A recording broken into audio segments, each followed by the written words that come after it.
All right. So, and go ahead and introduce yourself. And I hate to butcher people's names. So is it Desri? You said it. Yes, Awesome. phonetics works. Okay. Perfect.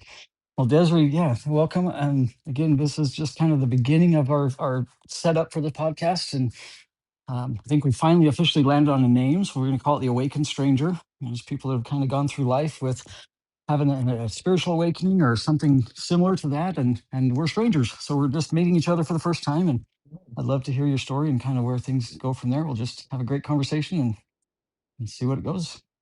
Same. Thank you. I'll be 48 this year. I've given birth and brought up two boys who are grown men now. But for my story, I was born into I guess a broken home, but father was a dentist, mom was an oral surgeon tech. They divorced pretty early. Um, After that, it got pretty rough. She married what ended up being a prosecutor of a part of the city up here in Kansas City, and um, both sisters were out of the house by 13. Mom abandoned me and left at 9. And from there, I tried to go stay with my father. He was on drugs. So, yeah, as a dentist, that's not going over too well, but Yeah. he was, he ended up on heavier drugs, I guess, after that and lost his license. But I was on my own at 12 years old, completely, no family, no friends, just literally a child walking in the urban jungle. So Oh wow. it was interesting, but so I was sold, and there's definitely remote viewing and um, Mm. all of the dangerous things that you could probably think of. I've definitely been through all of that, but one thing is kind of what I was known for is being a goody two shoes in the household. So um, I basically, I knew I was 12 years old. The thought process was, well, you're not old enough to work. This is not going to be good for a while until you can work. And so I made it to 16. I finally was able to work and get myself enrolled to finish GED and all of that. And I got a scholarship. I did end up getting um, a bachelor's um, for psychology. I ended up going disabled, not realizing, because see, before 2020, I didn't understand anything about what was going on as far as remote viewing or, witchcraft or anything like Mm. that. And they pretty well just kidnapped me and started explaining everything that's been going on. So I actually they kidnapped me quite a few times, tried to suppress by going That, into um, psych ward. They would just pick me up and just put me in there. There's been a lot of stuff, but I feel like the most powerful, potent things that I've learned is being now, letting go of the past and not being, fretting about the future, but just being now and breathing and choosing where and the awareness where you want to bring your awareness to at all times and um, trying to, collect the evidence as much as I can and just hope to God that one day I can probably either get legal counsel or someone that would be willing to go over it because even though I don't know if I ever went to Epstein Island, but oh maybe wow. I've been kidnapped quite a bit, but Oh but wow.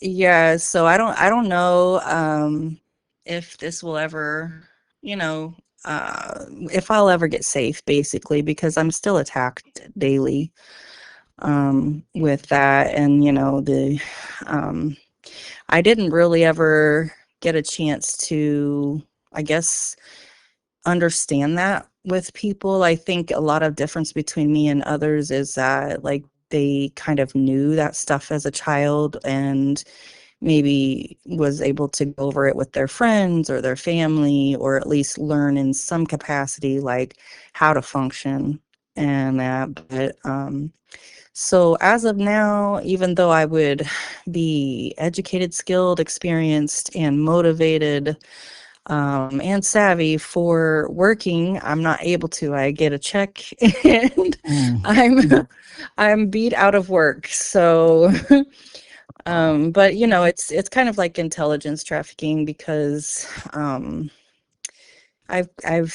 I've surpassed some Mensa and some different different things that let me know that I'm definitely different.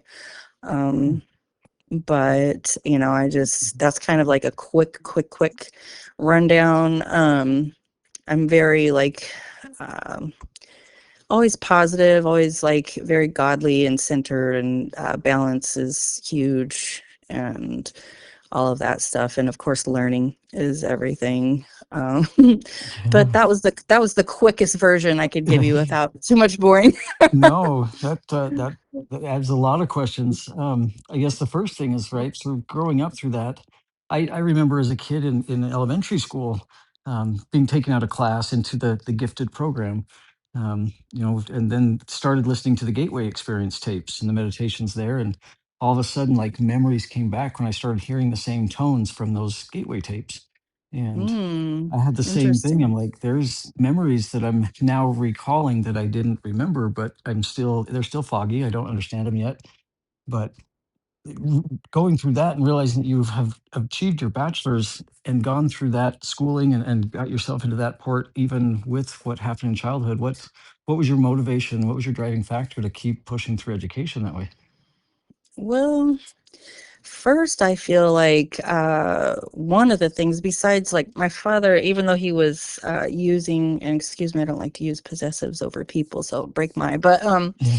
father, he was big on education as like everything. And one of the things that I understood too as a child is like I am growing up ultimately without anyone around me, so I'm going to be behind. And like I didn't get to go to high school or anything, so I'm going to be very behind everyone. So what I did is basically just accelerated into uh everything I can possibly read and cipher, I did. Mm. Like everything that I could possibly learn from anyone. I wanted to talk to anyone, and would listen and learn anything they've learned, or any mistakes I ever experienced or witnessed someone do. I learned from that. I just was very, I guess, hungry for it so that I didn't fall behind.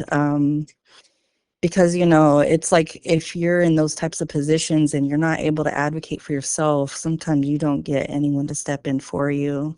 Hmm. And I just didn't want to do that. I felt like, you know, I'm looking up from that age thinking, man, if I don't do for me, it's clear others aren't going to. So Yeah. um, but I don't want to waste this lifetime. You know, there's nothing more, I think it could be the Virgo in me, I'm not sure, but it's like there's nothing more annoying than like wasted potential and like time. So it's Yeah. just something that I just refuse to like get to an older age and just be without you know, without the ability to, like I said, speak for myself, advocate for myself, and even help others, because that's one of the biggest things for me ever since I was little, is just I would like to be the best that I can be and be pleasing to God, but also to be able to help others is so crucial.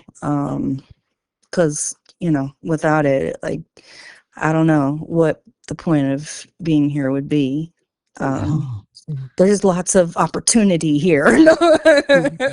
It's endless, and this is kind of the fun part of what's happening for me. And not to change the story on anybody, off your topic, but I always would make decisions when I knew the outcome, and I wouldn't decide on a new Mm, project. I wouldn't do anything until I knew what the end result was going to be.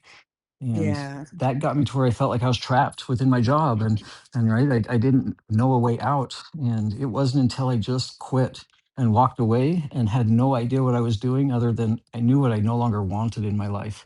And then the Yeah. world opened up to me. I'm like, and literally, like I've, it is So that's unreal. what you're dealing with. The psychologist Yeah, in me is like, there, no, I get it. He's like yeah, super excited and like just trying to be like basically balance yourself while you're seeing all this new opportunity and being like, whoa. yeah.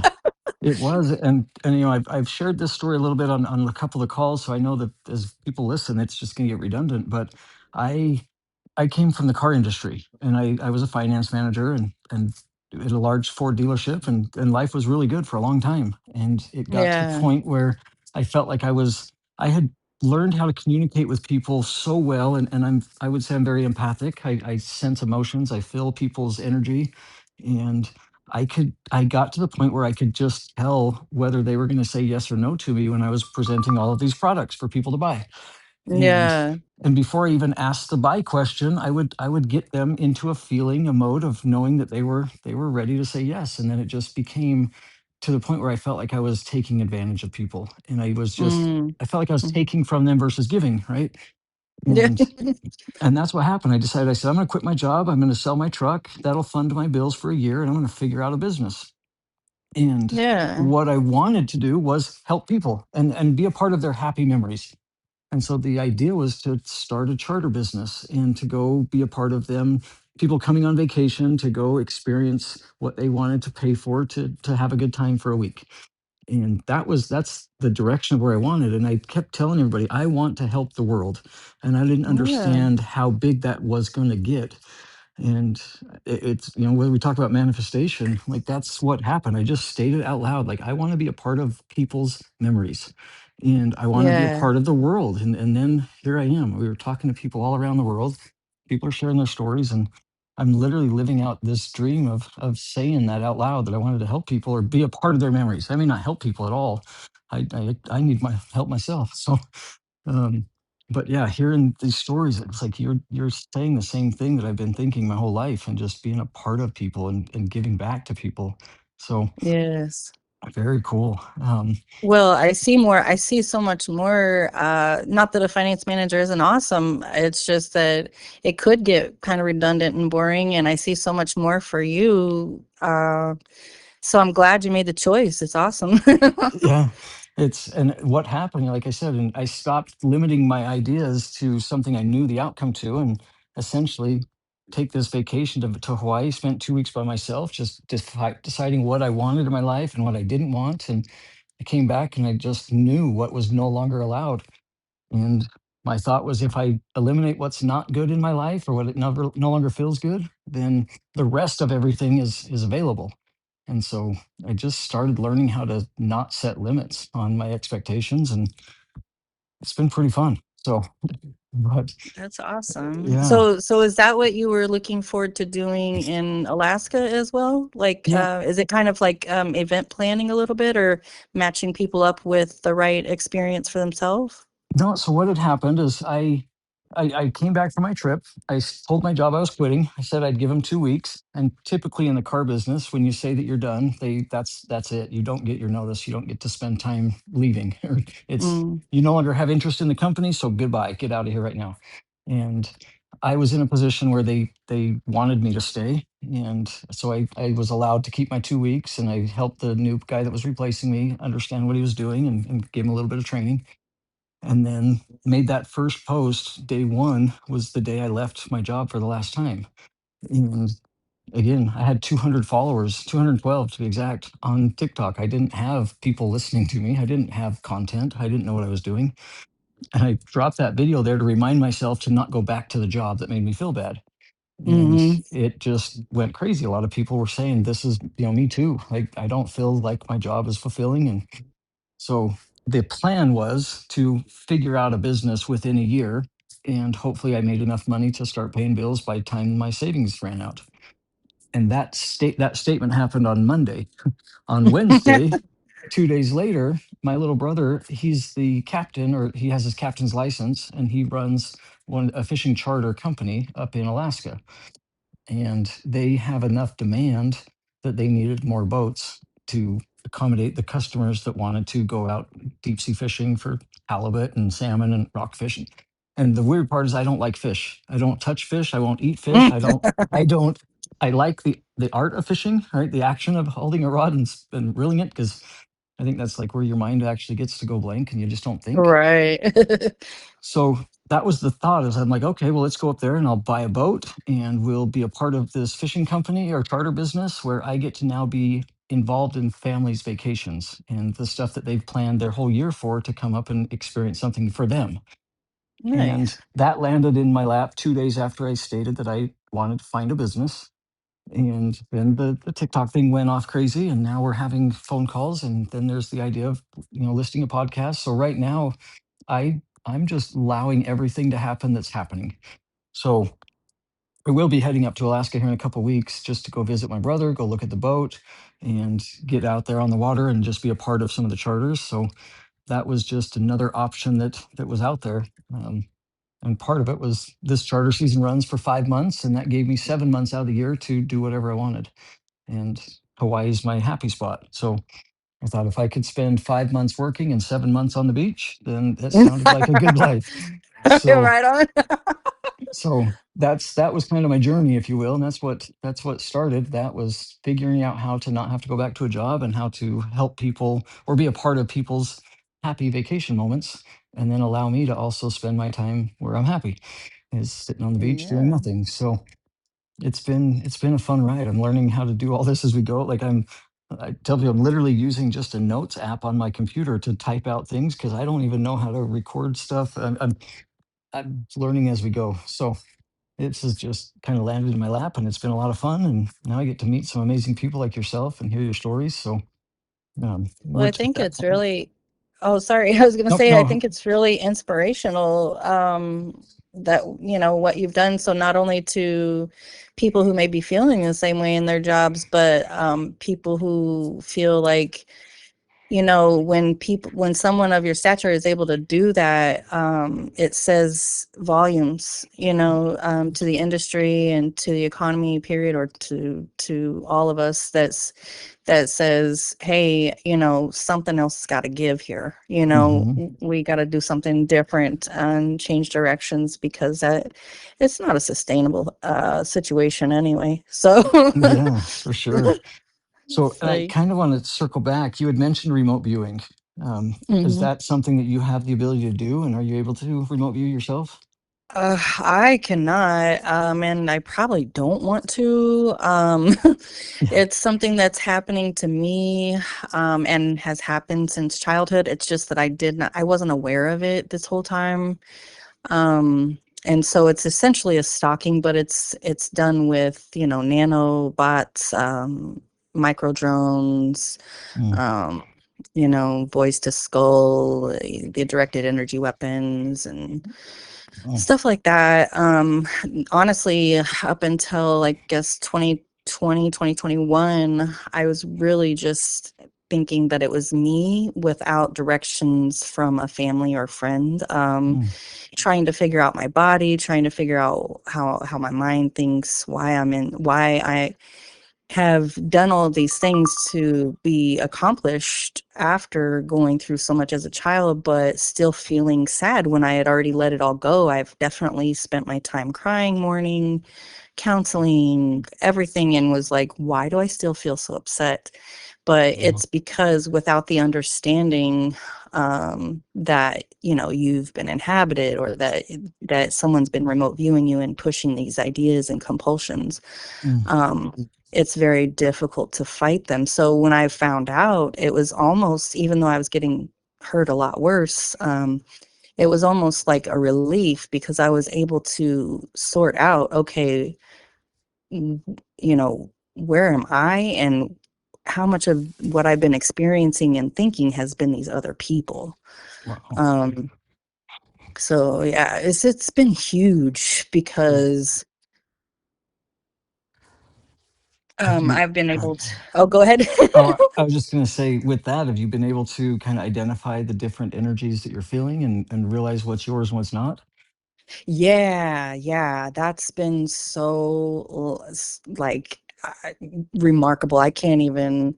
It's been outstanding because, like I said, this whole time up until now, recently, I really thought I was just nuts. I thought, oh Lord, I've been through too much, that's too much for one person to ever experience, and it's to be expected or something. But no, it made so much more sense because I was like, I don't agree with those ideas. Those are composed ideas that were not mine. So now I just, I refuse them. And like if I just am like pretty aware of my energy, sensations, everything. They still do a lot of really torturous, nasty things to me, but I haven't found um, a way to get the message to the right person that would be able to do an indictment or something, or maybe care, because there's a lot more that I could say right now. I don't want to necessarily put you in a dangerous position. It's just that um, if I could find someone that would actually, because see, I've made so many reports online, to local police, to FBI, to CIA, to, I mean, everywhere, to the EPA, to the FTC, to the FCC, to the SEC, to the like literally Wow. everywhere. And, because they're mainly hackers, without showing up on doorsteps with legal counsel, it's really difficult to get anyone to even listen to you. And so, um, yeah, I just basically I've got all the evidence that shows that I tried to reach out. And I continue to take notes and track things that are happening and all of that. But at this point, I'm actually carrying around probably about a 50-pound bag of evidence. So Wow. it's kind of cumbersome, and I don't get to, like if I want to go out on just a walk or something, I'm like, do I really want to go if I had to carry this thing with me? But it's just the where it's at, the evidence, unfortunately, is the responsibility of the victim until somehow that changes. I've got to do that, so that when and if someone does take interest, then they've got an actual case to work with Yeah. and not just a bunch of boogeymen in the dark or something. So, So, what do you think people are looking for from you, or what you're obviously extremely important. What are you holding? What are they looking for? well, I'm like very, I do a lot of inventions, very business savvy, um, I guess, politically, um, uh, I can't even think of it right now. I usually, diplomat, like I'm able to do a lot of things that I don't get to be involved in, like professionally or formally.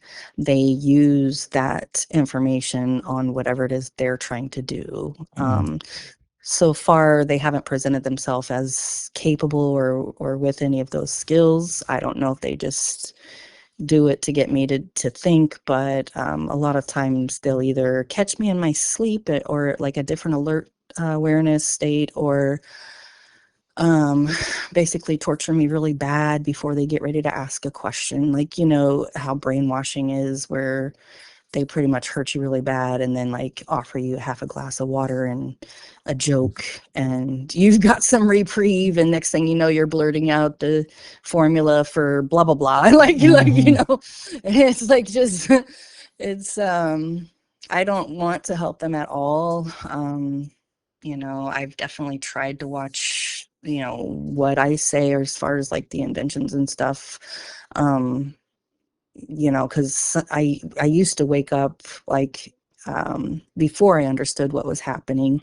I used to wake up and think I was dreaming and just like conversing with myself or something. And then like one time I started waking up and like giving information I didn't agree with giving. It was mm, like a weapon invention. And then another time it was like some credit card thing or like that. And I'm like, oh God. So yeah, I've learned to try to be more vigilant, especially when as soon as I come to an awareness that is like light enough for me to be aware that I'm sleeping in a bed and not, I get up. You know what I mean? Hmm. Like I try to wake up as soon as I can.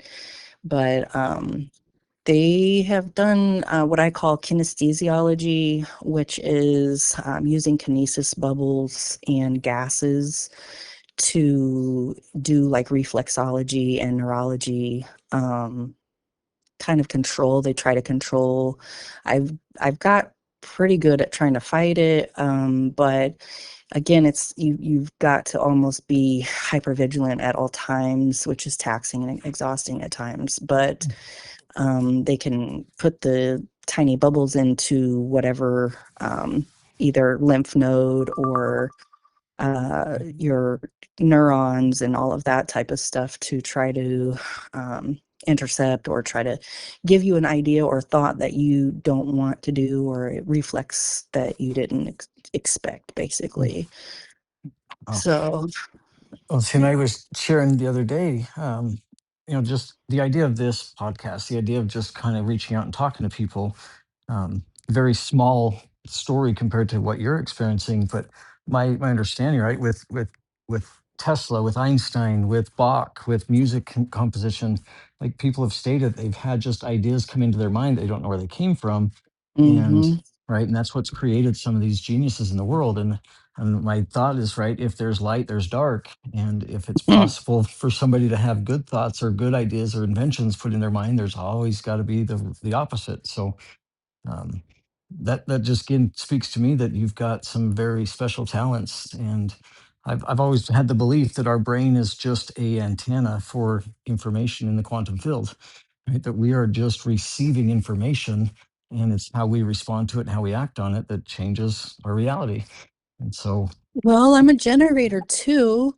I'm a, yeah, I'm a okay. generator and a converter, and like I'm pretty good. No, but Mm, it's just what I don't have is protection and like ability to I don't know. I guess protection, it says it all, but yeah. the ability to hold on to like what I'm trying to create and to bring that to fruition, because I did a whole business plan and workup for self-sufficiency in the community without government funding and being able to ultimately eliminate a lot of these I guess codependencies on the government, and that's another thing they don't want to see come to Mm. fruition. So it's like I don't know. Well, and the exciting side of this, and hearing that from you, I've had multiple conversations with people that all have different things that they're learning and stuff that they're wondering why. Why am I understanding this, or why do I know certain thing? And becoming a sovereign citizen, not having government control us. And there's a lot of people out there that are under those types of learnings, or trying to figure out that type of stuff. So I believe that in my mind, we're all coming together right now for a purpose, and there's people that know things that we are learning. And I think eventually this whole community is just going to keep developing, and we're going to keep learning to take control of ourselves and our, I guess, our own reality. So definitely cool to hear that you've got some special talents and gifts, and there's other people out there that are sharing some of their stuff. So I think as this podcast gets out and more people are listening, I think we're going to get a lot of the me too's, me too, I feel like this, and maybe I know that. Absolutely. So that, Yeah. and again, I just feel like that's maybe my purpose at the moment, is not that I know anything special or I'm anything amazing. I just have somehow become the conduit of everybody else's information. Like it's to come in and flow through just what we're putting together with everybody here. And so there's Well, it's there's awesome a because, way when I bigger. was little, oh, go ahead. I was just say there's a way bigger thing happening here than just me putting out a video crying that I quit my job. So Right. Oh, absolutely. That's huge. Like this is huge. Yeah, it's so much, and I'm so glad because sometimes it just takes a special person, break takes, but it really just calls for a special person to be able to come to that spot and be able to hold it together. And mhm, when I was young, I used to learn that way. Like I wouldn't understand what this little piece of information meant, but I'd sock it away, sock it away, sock it away. mhm. Next thing you know, it's like boop, there's the last piece of that. Whoa, build it up. Like it'll come to you, and Like, wow, it's going to be huge. Yeah. Well, and they always say, right, hindsight is 2020. We always see things clearer as we've gone through them. And I've had a lot of those epiphanies myself where I'm like, all of a sudden, something I learned is now making sense now. Like, for example, Yeah. I just left the golf course driving home, and in my truck, when I first bought it, I wanted to take it down to Mexico and do the Baja racing, or at least go down to Baja and see what that's like to go through the desert. And realize that you have to have a communications radio that's hardwired into your vehicle to have the safe communications in case you get lost. So I installed a radio in my truck. I've did some research on which one I wanted, and then I learned that you have to have a license through the FTC to broadcast on certain ham radio frequencies. And so I Mm. spent 6 months learning about frequency and learning about radio and radio waves and how this signal bounces off the atmosphere, and you can literally bounce a signal off the moon to talk to people in different countries. And all of that was cool in the radio sense, but then it all clicked for me that I wasn't meant to learn frequency because of my radio. I needed to understand frequency because that's how we transmit our energy. Like our bodies are Yes. so just learning that, I'm like, all right, I learned something that I thought was for one purpose, and then realizing it was totally opposite and for way bigger reasons. So know that there's a lot of people out there that are learning and understanding stuff that is slowly starting to make sense. It's very exciting. So, but tell me, I guess moving forward, do you have a way that you're protecting your energy, or you're kind of trying to keep people from getting into your head? Um, well, as far as the headspace, I've got that pretty well held down. The energy part, I really don't know. I try to do, I guess, some form of guarding or like putting a wall up, um, but it doesn't really work.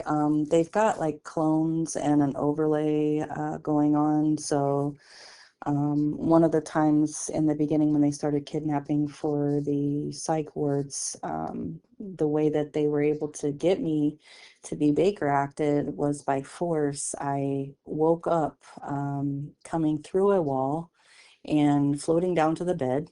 And I thought, I'm got to be dreaming. And I got up and I started touching the floor and everything else. And come to find out, no, I wasn't dreaming.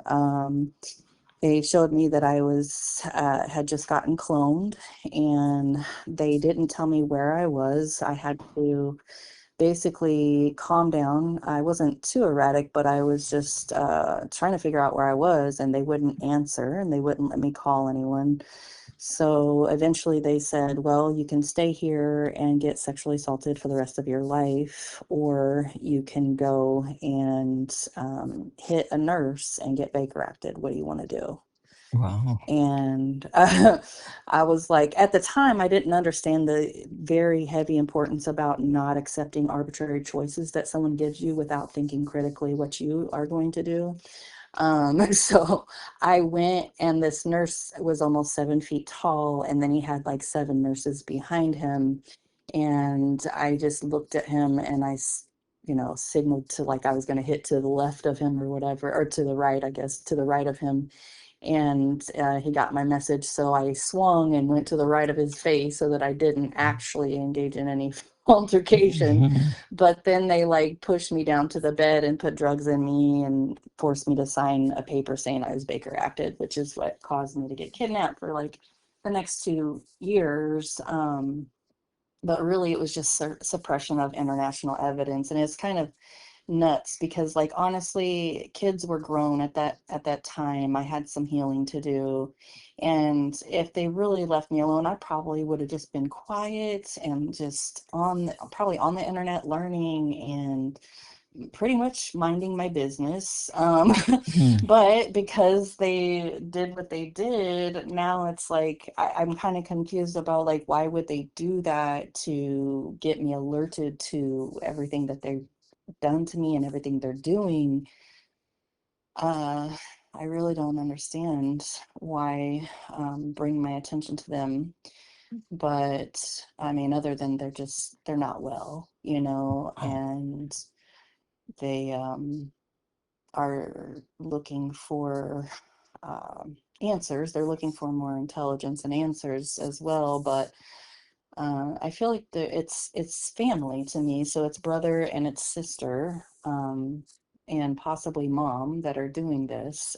Two sisters, a brother and mom that are doing this, along with the many other people who have been lied to along the way. For it's really just organized crime. I mean, we learned about it even in school.